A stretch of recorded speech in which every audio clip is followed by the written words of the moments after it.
Hallmarkies podcast. We're very excited today. Merry Christmas in July. We're continuing on our Christmas in July coverage by talking with author Joanna Wilson, who's been on our show before. And we're excited to have her back. And I'm film critic Rachel Wagner. And Joanna, thank you so much for coming on the podcast. Hi, Rachel. Thanks for having me.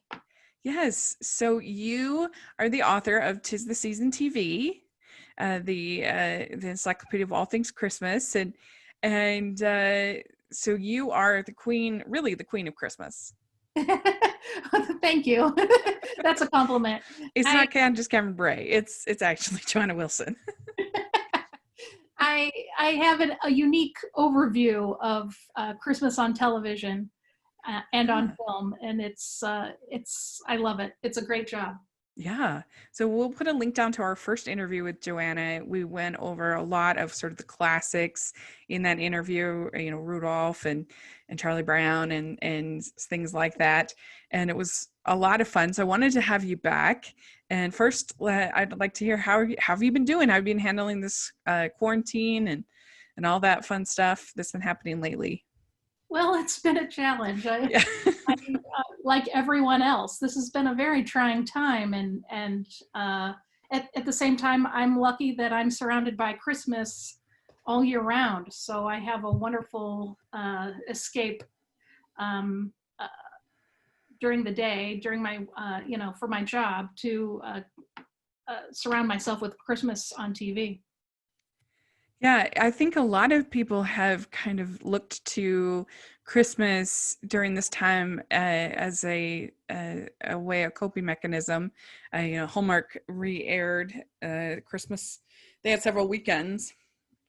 They were all Christmas marathons.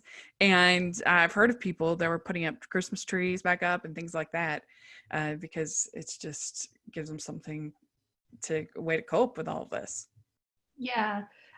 Christmas on television is definitely, a happy place. Yeah. And so it lends itself well to escapist entertainment and to get away from the news for a little while, get away from some of the struggles that we're all having, and think about something else for 2 hours. Yeah, exactly. So how have you been doing as far as working on your new update for your book? Thank you. Yeah, I originally, the encyclopedia 'Tis the Season TV first came out in 2010, but I've spent the last decade updating and expanding it, and I've been, working at a feverish pace to get it released this year, and then this year has turned into, a dumpster fire like we all know. Right. So the book has been pushed back to next year. And that just allows me to add more Christmas, Christmas 2020, all the entertainment that comes out this year. So I'm excited.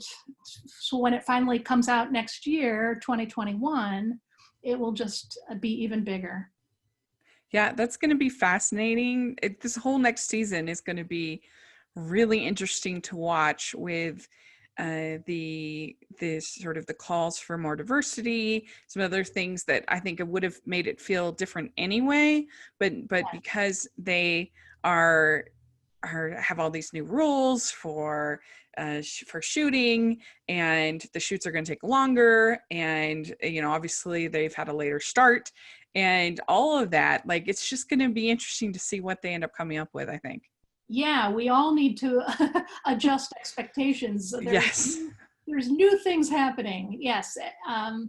And I can say, for at least as long as I've been doing research and writing about Christmas entertainment, and I've been doing it for 20 years now. Right. It continues to get bigger and bigger every year. And now we've got this year. And just as you mentioned, now we've got all these restrictions on filming. There are all kinds of delays. We were already waiting to see, as you mentioned too, about new storylines, new characters, focused on inclusion and seeing people of color and African Americans more,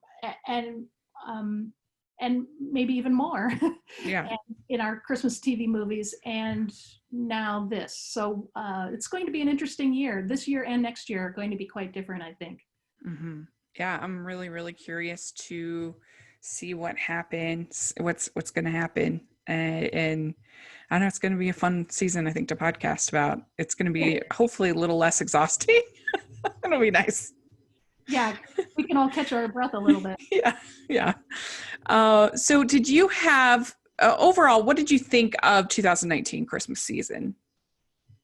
So, I just the sheer numbers yeah. with the Hallmark movies and Hallmark movies and mysteries, 40 movies. It was exhausting. It was, and I realize Yeah, most people aren't like you and I. Most people aren't watching all of them, right. but it's really, really hard to keep up with all of that and all the other networks that are creating Christmas TV movies, and then all the other networks that are creating variety specials and animated specials and Christmas episodes. 2019, nearly broke me. Yeah. It was exhausting. So Yeah, I agree. I can't help but I have, the fact that we're going to have a diminished 2020 Christmas season. I'm excited about it. I need Yeah. I need a fresh breath. I need to take a breath, a deep breath, and so I'm ready for it. At the same time, I thought that the Hallmark movies were even stronger and better than they were the year before or the year before. They are really putting out solid storylines and more consistent storylines. Hmm.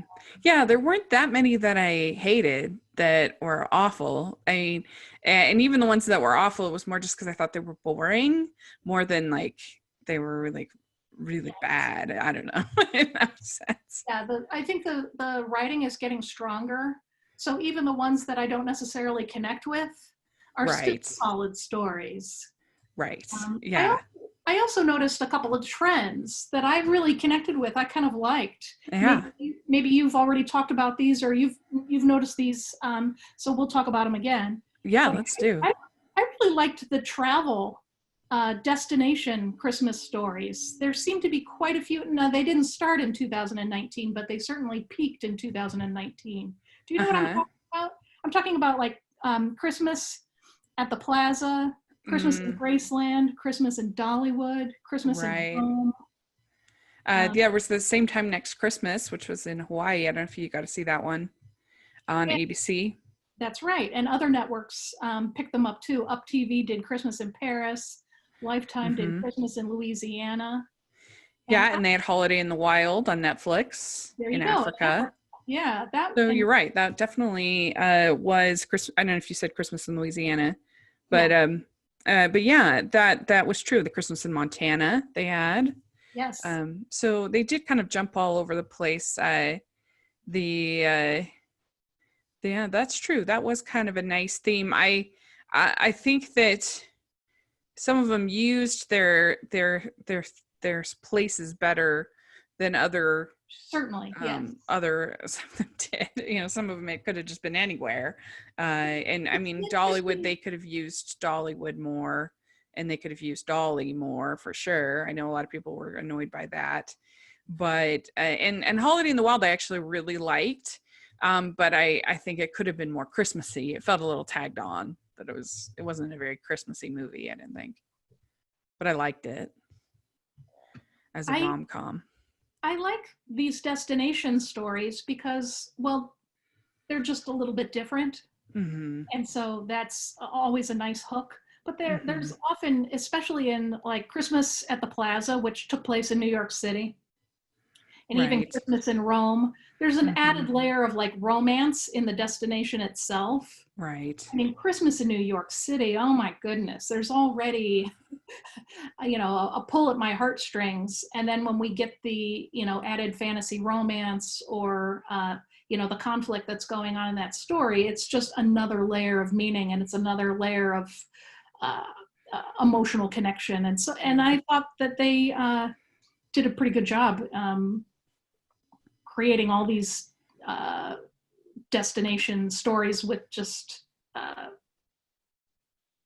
Yeah. some another layer of meaning to our familiar fantasy romances.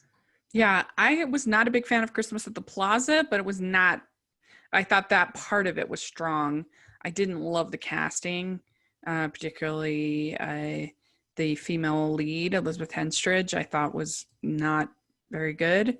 But I liked the Plaza elements. I thought those were good. We had several entries in as far as feature films that came out last year. Did you get to see Last Christmas? Yes, What do you think? I liked it. Did you like it? I Yeah. would. I liked it fine until the twist, and then I hated the twist. We won't spoil it. We won't spoil it for people who haven't seen it, but I thought that twist was the worst. It was. I don't know. I thought it was so stupid. I didn't like it. but but I hope. I mean, I was glad to see it did well, so that hopefully they'll be encouraged, or did well enough to be encouraged to keep making feature film Christmas movies. But yeah, and then we had Little Women. I loved Little Women. Yeah, it was really, really, really good. One of my favorites of the year, and I thought that it took some risks, tried some different things, but in my opinion, it paid off. I thought that it did a really good job, particularly with Amy and Amy's character. I really liked that version and interpretation. Mm-hmm. I think they took some risks and it paid off too. I really felt like I've seen all the versions of Little Women because they incorporate Christmas Mm-hmm. in different ways and sometimes decide to leave it out altogether. Right. But I'm familiar with all the different movie versions of Little Women, and this one is clearly head and shoulders my favorite. They Mm-hmm. really understand the relationship of sisters. Right. That really communicated in this in a meaningful way, I felt. And it was, I ended up crying several times in the theater. And and I always cry at the theater, but what I loved was I could hear everybody else crying in the theater too. And that really just that public bonding really made that experience, that movie going experience, a lot of fun. Yeah. Yeah, I agree. Even with a bunch of critics, which can be pretty stuffy crowd, it was a really wonderful experience to watch it all together. And I actually got to see it with my sister, who lives in England, so that was really fun. Oh, And she nice. happened to be in town, yeah, for that. So that was special. And did you have a favorite of the different networks, like a favorite of Hallmark or Lifetime, or that stood out to you? Um, wow. I know it's tough. I usually don't think of them that way, and I don't watch them in groups Mm, that yeah. way. Netflix makes solid Christmas Hmm. movies. Yeah. Um, I'll tell you my favorite, and you can say what you thought of them. My two favorites from Hallmark was Christmas Town with Candace Cameron Bure. I thought that one was excellent. I really liked the themes of adoption and community, and I thought it had a big heart. Whenever she would read those letters from her dad, that would get to me. And then Two Turtle Doves was my favorite on the movies and mysteries. yeah, I thought that one was so well written, had such a heart to it. I thought the scene with the little girl when she's talking about how she doesn't know if she's allowed to feel sad, I thought was very well done. I thought the whole scene where he actually explains why he's not going to kiss her instead of it just being a near kiss was really good. And I don't know, I just really liked it. So those are my two favorite from Hallmark. those are both standouts. Mm-hmm. From Hallmark last year, I really liked Right Before Christmas, Mm-hmm. where the female lead writes 5 Christmas cards to people that are important in her life. Right. And her little small gesture has a big impact. And the consequences of just sending out those 5 Christmas cards are completely unexpected. I didn't know where that one was going, and I connected with it. I really liked that one. Mm-hmm. I also Yeah. I also liked another movie I actually found on Bounce TV in 2019. It was called Grayson Family Christmas. Mm-hmm. Did you hear of that one? I didn't see that one, but I heard from another blogger that it was a good one. I have to watch it. It's one I missed. There are very few that I missed. Well, there were over 100 just Christmas TV movies last year. It's easy Yeah. many of them. But this one spoke to me because the female lead is an activist and an African American woman who returns home to her family in a committed relationship with a white man. And Mhm. her large family has a full range of reactions to this interracial relationship. And I couldn't believe what I was watching because most, if not all, Christmas TV movies usually avoid these sorts of conversations Right. about race and about cultural differences. And this movie went straight into it. It really drew upon, if you're an old school movie viewer, you'll remember the late 60s classic, Guess Who's Coming to Dinner? And I felt like this movie really picked up that classic movie conversation about race and Mhm. and brought it into the 21st century. And it seemed honest and authentic, and it was very thoughtful. And it was taking on a complex conversation when, again, most of these fantasy romances try to avoid these sorts of real life conversations. And I was really impressed with that story. And it stayed with me long after, December was over. Um, Grace and Family Yeah, Christmas. that sounds really good. I'll have to check that out. A couple starring people of color that I enjoyed last year.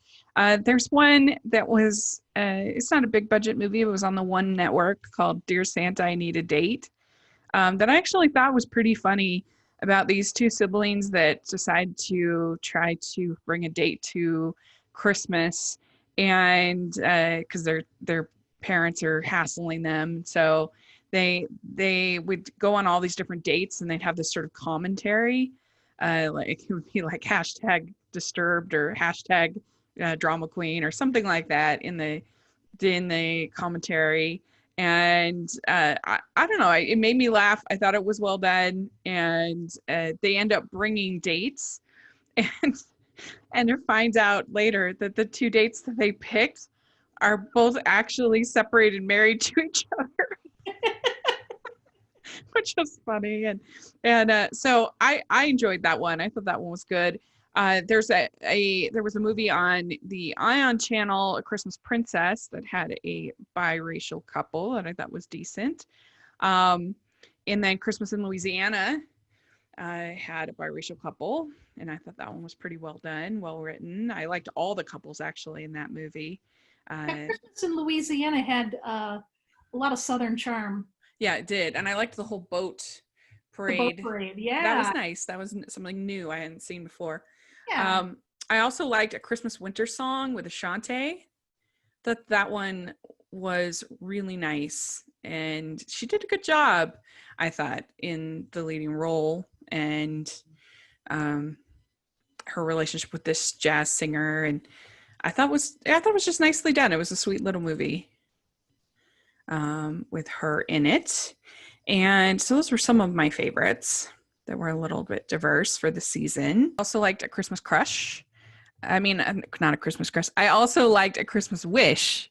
The names get all confused Yeah, sometimes, but I really thought this was a well-written story with this little bit of magic in it. You don't get the magic much anymore these days, but that all of these people are kind of cursed into professing their love for her, and so she starts to doubt, because she makes this Christmas wish, and she starts to doubt whether it's like really sincere or they're just doing it because of this wish.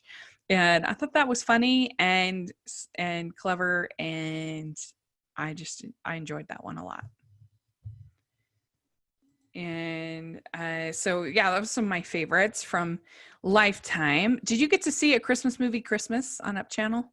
oh yes, and I saw that as soon as it came out. I was really impressed with that. Yeah. And I ended up talking to a lot of people about that one in November and December last year. If you're a fan of Christmas movies, you'll pick up on all the ropes.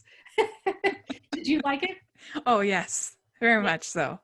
One of my favorites of that year, and I just loved how he was, yeah, how he was just so like diligent about giving her cards and stuff, and she was just like creeped out by it all. Like the sarcastic girl just kept making me laugh. He's like, no, she's like, no, this is not okay. This is my boundaries. And that really made me laugh. I thought it was funny. Well, I was laughing through the whole thing too Yeah. because when a movie is playing off of these familiar Christmas TV movie tropes in a Christmas Yeah. TV movie, I remember just like shouting at the screen, "You made this for me!" Yeah. Right. Who else would get all this? This is just for me. I love this. This is great. Yeah. And it seemed Good natured good, ribbing, I think. and this is the perfect time for this movie. Yeah. Yeah. Yeah, definitely. Another one that I liked, I don't know if you got to see, is a Turkey Drop on ABC Family. Did you see that one? Yes. I thought it was hilarious. I was laughing throughout, and I thought that the two leads had really good chemistry, and it's nice. Something for a younger audience that's done well is nice, and I just, that whole scene when they're all like confessing stuff at the table, at the dinner table, I thought was really funny, and they had a really good cast. That was I would say a hidden gem for me of last year. Cheryl Hines, I thought, was really funny in it. Yeah. So, and I'd like them to do more Thanksgiving movies. Yeah. There's so much potential. You have all the family there. You can make it so funny. And there have been a couple of there have been a couple of Thanksgiving movies here and there, but it's still not a consistent output of those stories. I know. And I just feel like, because people have their whole families there, that's always going to cause drama. So it seems like there's so much potential to make charming rom-coms with Thanksgiving, but it just gets skipped over. Yeah. In my opinion. Did you get to see Feast of the Seven Fishes? I did. And what do you think of that? I loved it. Yeah. And I even got the book out of the library. Ooh. That it was a graphic novel that inspired the movie. I was so impressed with that story that I got the graphic novel and read that and really enjoyed that. And it has some recipes in the book. Oh, cool. That was a lot of fun. That story too. That takes place in it was West Virginia, but it's sort of the Ohio Valley area, West Virginia, Ohio, Pennsylvania, Pittsburgh, Youngstown, and I've been there before, so I connected to it very personally. But it was just a charming family. I understood these people. It was different, but it was familiar. I really liked that. Yeah, me too. I think it's a good one if people are not in the mood for the rom-coms and want something a little bit different. Yes. I think it's a good one. I kind of said it felt like Dazed and Confused, but for Christmas. For me. It seemed like something Richard Linklater might have directed. Yeah. So what did you think of the 3 Hanukkah movies that we got last year? Hanukkah inspired movies last year. Did you have any thoughts about those? We had Double Holiday, we had Holiday Date, and we had I forget the name of the Lifetime one. The something in Menorah. Yeah. It wasn't very good. That's why I don't remember it. At least I didn't think it was very good. It's the something in Menorah. But but what do you think of that kind of effort? Yeah, well, I love the effort. Yeah. I think the results were sort of mixed and not always strong, but I love the effort and I want to see more of more effort to bring Hanukkah in and Jewish stories into our holiday stories. I share my life with Jewish people, and we all want to see my friends and family members in holiday stories too, and respectful of their own traditions. And I know story writers are capable of doing that. I just want to see more of that. Yeah, mistletoe and menorahs is what it was called. Here we go. Yeah. Yeah, I think that the strongest for me, at least, was was Double Holiday. I thought that they spent the most time really honoring Hanukkah in that movie, and her family was the main focus of the film. I would say it was more of a Hanukkah movie than a Christmas movie. It was more incidentally a Christmas movie, in my opinion. I thought that they had really nice chemistry in that movie, and that Christopher Plug particularly did a great job. And I normally don't like party planning movies, but I thought it was enough. There was enough sort of other stuff going on that it made it work, and I just really liked their chemistry. Holiday Date had its moments. It I mean, I normally love a fake fiance story in these. And it had its moments. I kind of liked the family, and I kind of wish that when it had been revealed that he was fake, it had been a little bit more of a big deal. Like I felt like they could have had, there was more comedic possibilities that were left unrealized in that, like when her ex comes and there's sort of the big reveal. I was expecting it to be a little more over the top and a little more funny, but it was okay. I thought it was fine. But yeah, mistletoes and menorahs I didn't really care for. The whole idea that they have to like instruct each other about Christmas and Hanukkah. Yeah. I mean, I feel like most sensible people know about at least the bare bones of both holidays. Yeah. Like you might not know how to maybe recite some of the Jewish songs involved in Hanukkah, but like what a menorah is, like I don't know. I felt like it was a little much.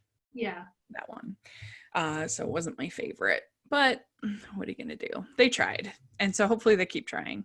Yes. I want to, yeah, just because these aren't the strongest stories doesn't mean I hope they quit. I actually want Right. to see more, and I want to see them become better and stronger. Yes.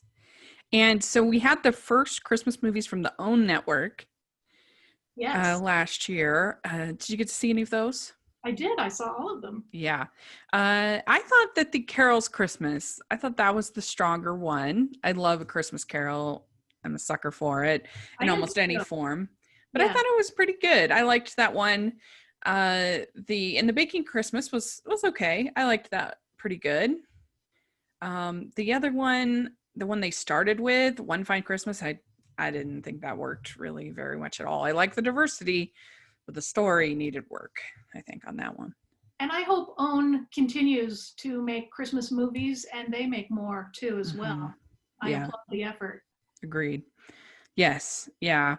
Did you see Ghosty in the Spirit of Christmas? That was a unique one from last year. Yes. What do you think of that one? I liked it. Mm-hmm. Yeah, it was something new. Like it was something fresh. It wasn't in my like top 10 of the year, but I'm glad I saw it. It was nice to have a break from this. The storyline was very different, Yes. and appreciated the diversity there and the representation they had. I'd like to take a second and thank our sponsor for this episode of the podcast. They're the good folks over at Care of, and they make getting vitamins and supplements easy and hassle-free. They can come right to your door, so you don't have to go out shopping or take any kind of risk to go get your vitamins. They come right to you. And what's really nice is that you can take their online quiz and you answer some questions about your diet, your health goals, and your lifestyle.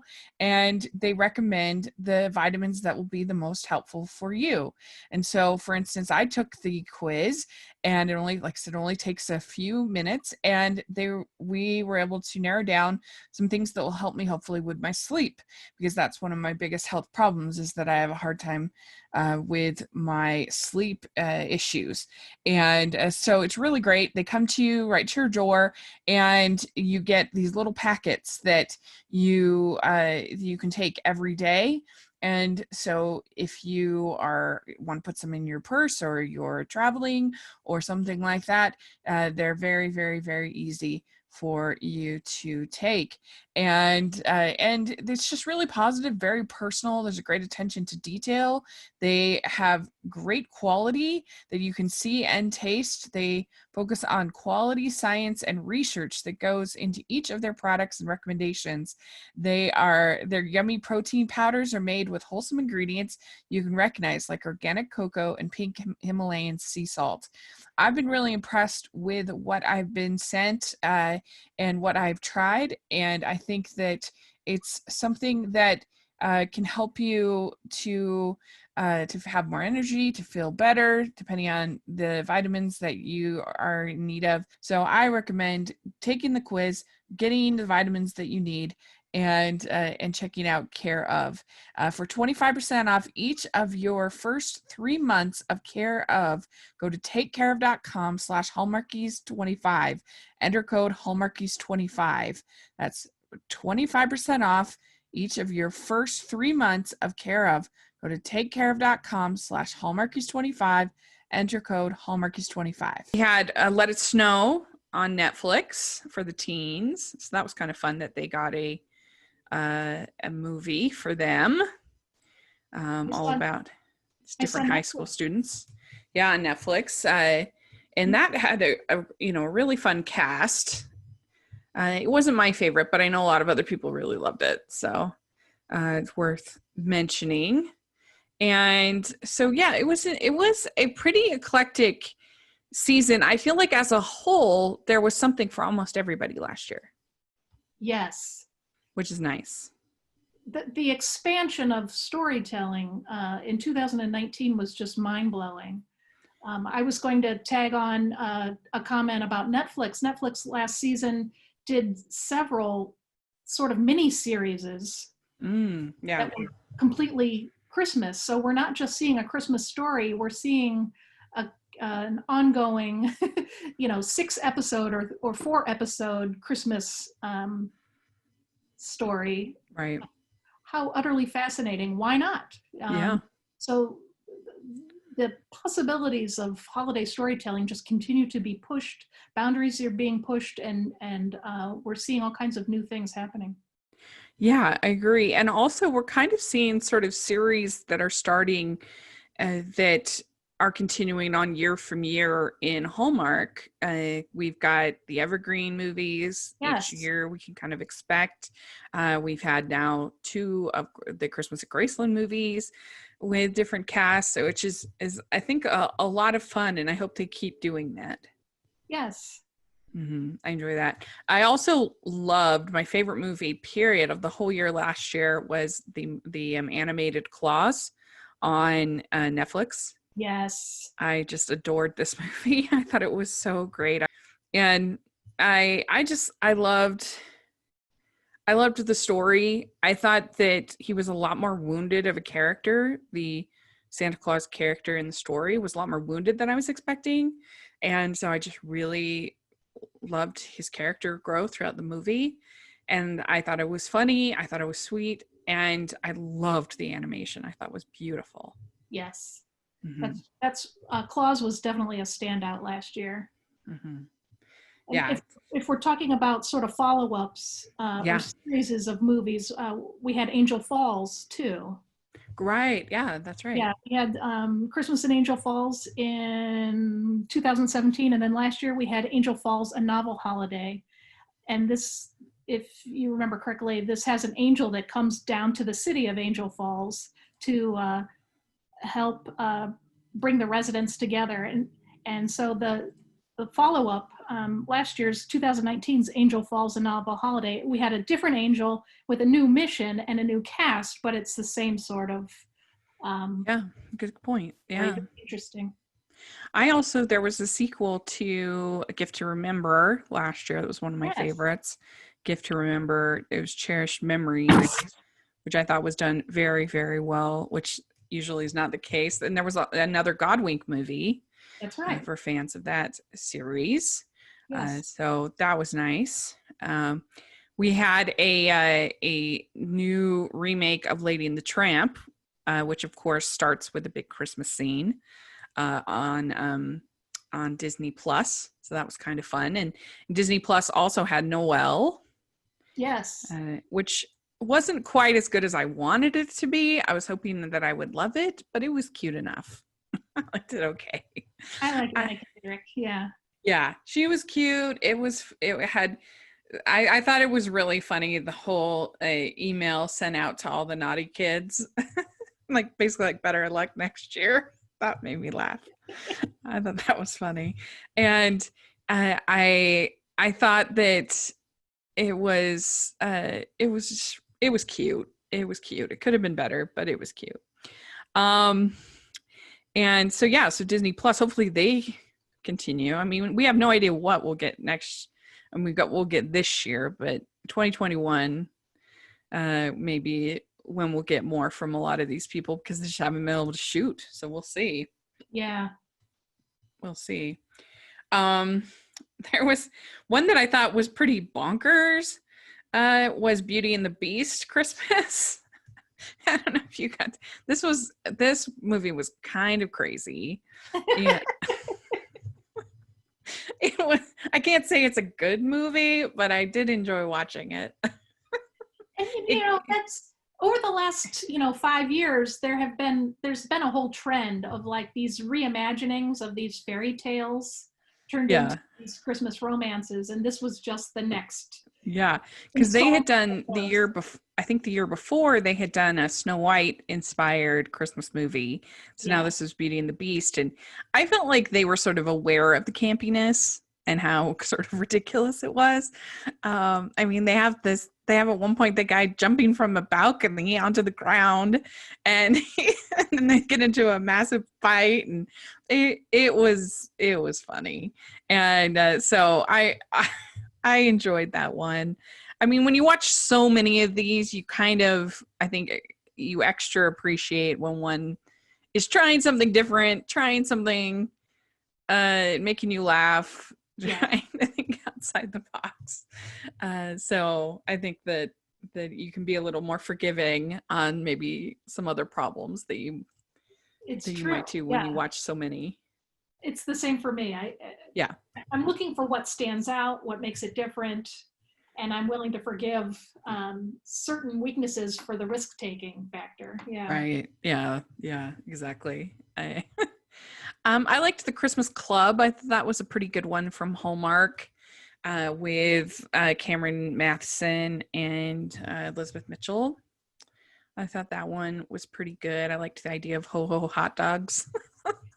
That was one of my favorite thing that it contributed to the year. I mean, it is funny how they find a way to work Christmas into every single scene. So if there's not a garland or tree in the scene, they have a ho-ho hot dog vendor in the scene. I love that. It's great.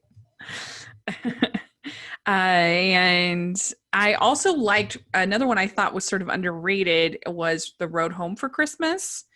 This was the one with Marie Osmond.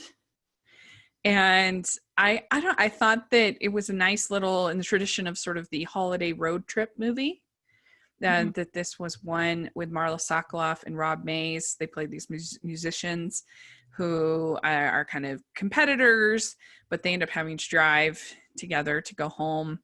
And I thought the banter was pretty witty and well done, and they did a good job. And that was an early one in the season. But I liked that one. I thought it was fun. I liked it too. And so that was most of them. I'm trying to see if there's any others. That was most of my favorites of the season. Grounded for Christmas I liked, in the classic tradition of where we're supposed to travel, but we're stuck here. We can't go. We can't go anywhere, and then they're pretending to be engaged. Just another trope I love, and so that was a fun one. So yeah, there was a lot to enjoy last year.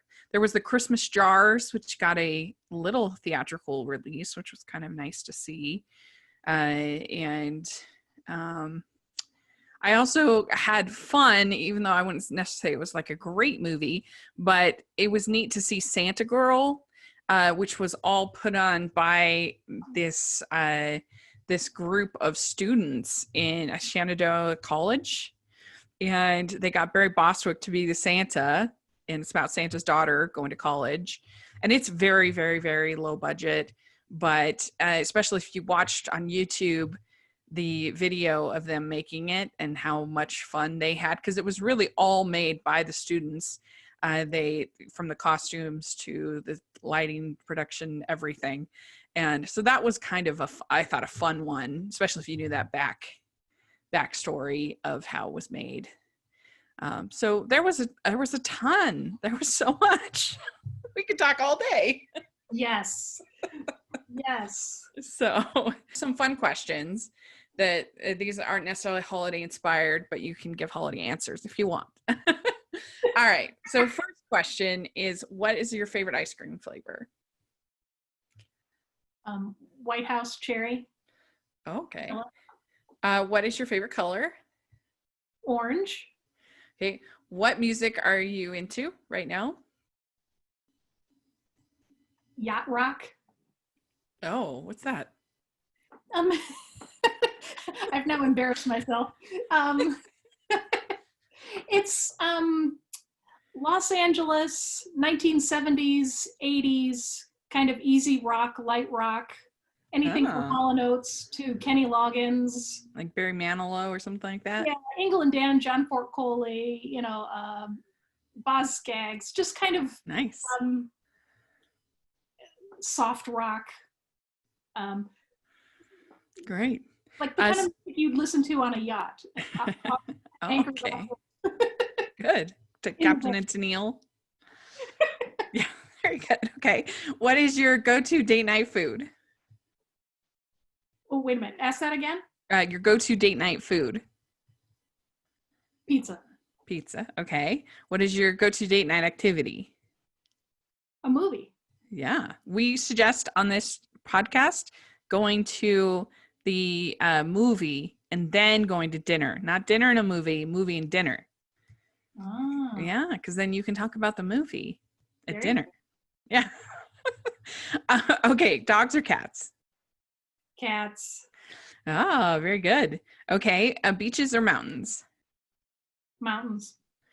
Or would you have fancy dress or sweats? Sweats. Okay. Yeah, your favorite holiday, obviously. We know that. It's Christmas.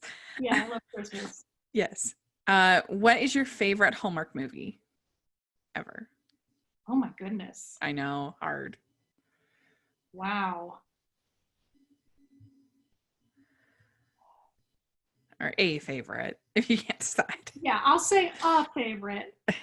I like Journey Back to Christmas with Candace Cameron Bure from 2016. Yeah. I just love time travel. Yeah.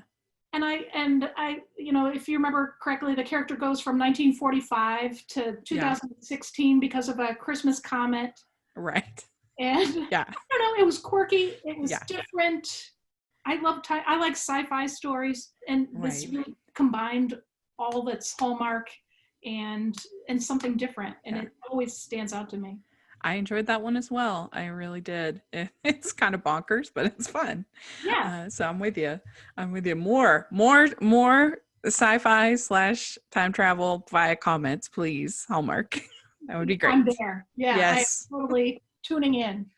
Yes. Well, thank you so much. This was great. This was so much fun to catch up and get a chance to talk with you. And why don't you tell people where they can get your book and where they can follow you on social media, all that fun stuff.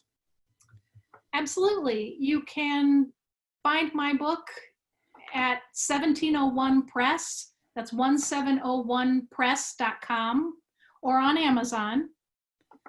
And you can find me on social media, on Twitter, Facebook, and Instagram as 'Tis the Season TV. Great. And we'll have all that in the description section. Make sure you're following Joanna. She's awesome. And you can follow me at Rachel's Reviews, all of our social media, iTunes, YouTube, and on Rotten Tomatoes. So check that out.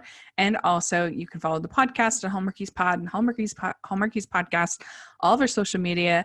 And if you're listening on iTunes, please leave us your ratings and reviews. That helps us so much. And if you are listening on YouTube, please give us a thumbs up and subscribe to the channel. We appreciate that as well. And we have our patron group, which is really fun. And we talk about all of these fun films. And so please take a look at that. And then we also have our merch store, which has tons of holiday inspired designs ready for Christmas in July for you to enjoy. So please take a look at that as well. And thanks again, Joanna. This was great. And yeah, we'll have to touch base again once we get closer to the holidays and see what we have. It's going to be interesting to see what we end up with. Yes. Thank you, Rachel. This has been a great conversation. Yes, thanks. All right, we'll talk to y'all later. Merry Christmas, everybody. Merry Christmas in July.